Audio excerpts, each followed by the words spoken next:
pourriez nous rappeler comment s'est passée la mise en place de cette CACI qui est devenue CAMSI.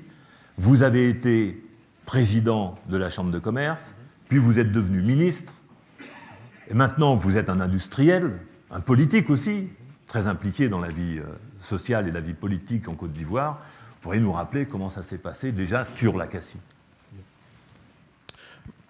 Merci Jean-Louis. Alors la Cour d'arbitrage de Côte d'Ivoire est née en 1992 à la demande de la Banque mondiale.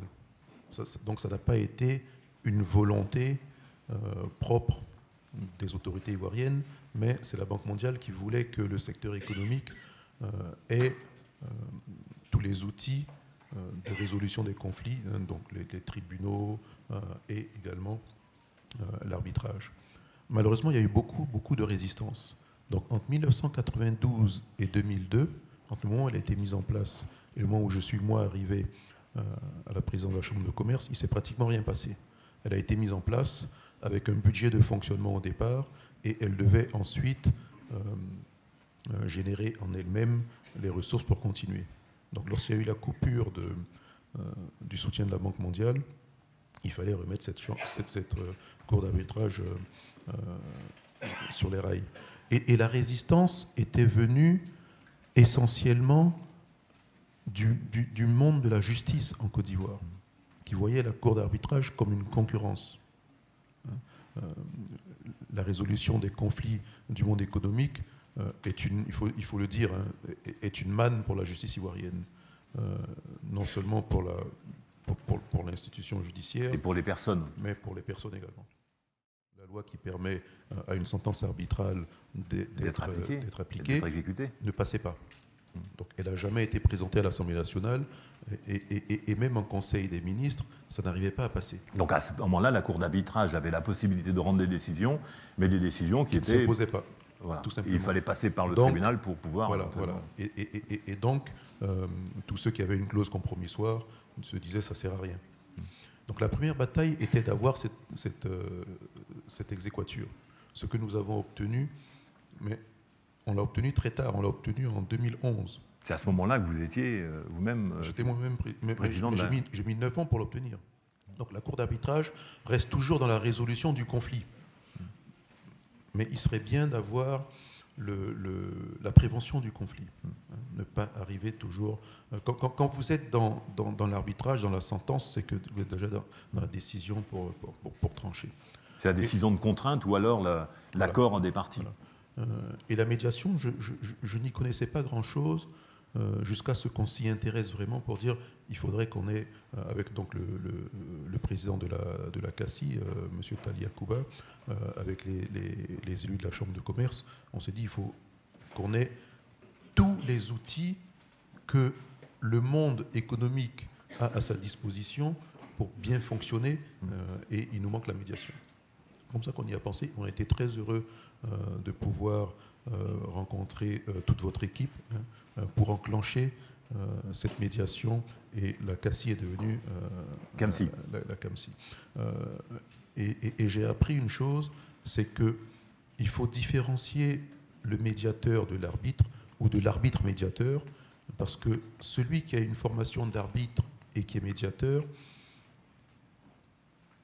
quand il fait la médiation, il a déjà une position d'arbitre. Évidemment.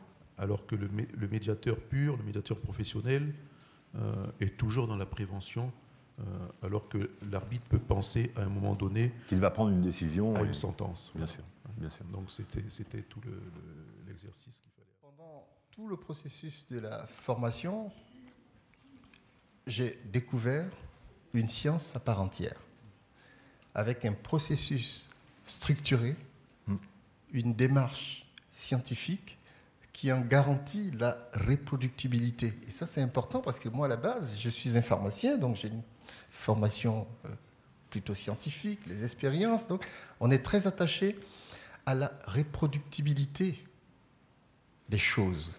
C'est ce qui garantit un résultat identique, en tout cas quand le processus il est bien conduit dans les règles de l'art, en respectant ce qu'il faut respecter. Donc voilà, je suis très heureux aujourd'hui que la Chambre de commerce de Côte d'Ivoire, après avoir reçu cet espoir, et les résultats, les premiers résultats qu'on voit avec la population de médiateurs, qui est déjà à 35, et qui va passer, j'espère, si tout se passe bien ici, qui va passer à 50. Mais j'ai vu qu'il n'y avait que 20 qui cotisaient à la CPMN. Donc, il va falloir clarifier ça. Voilà, rattraper ça.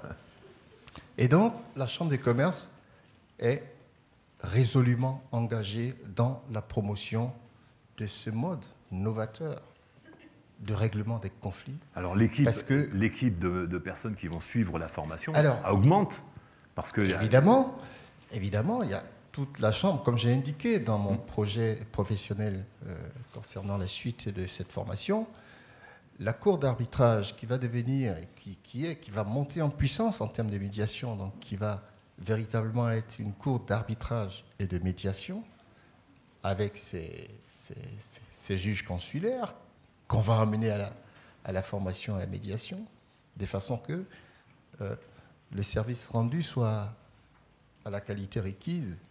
Et comme nous avons un défenseur du monde économique, le ministre Jean-Louis Billon, qui est un grand opérateur économique de Côte d'Ivoire, en plus de ses activités politiques, le président Faman, qui est évidemment tout aussi engagé, puisqu'il a reçu les espoirs qu'il m'a transmis, et moi, avec ma formation, je pense qu'on est paré pour porter haut, en tout cas, le flambeau de la médiation professionnelle en Côte d'Ivoire. Je te remercie. Je vous remercie. Alors, je vous remercie, c'était de faire le point.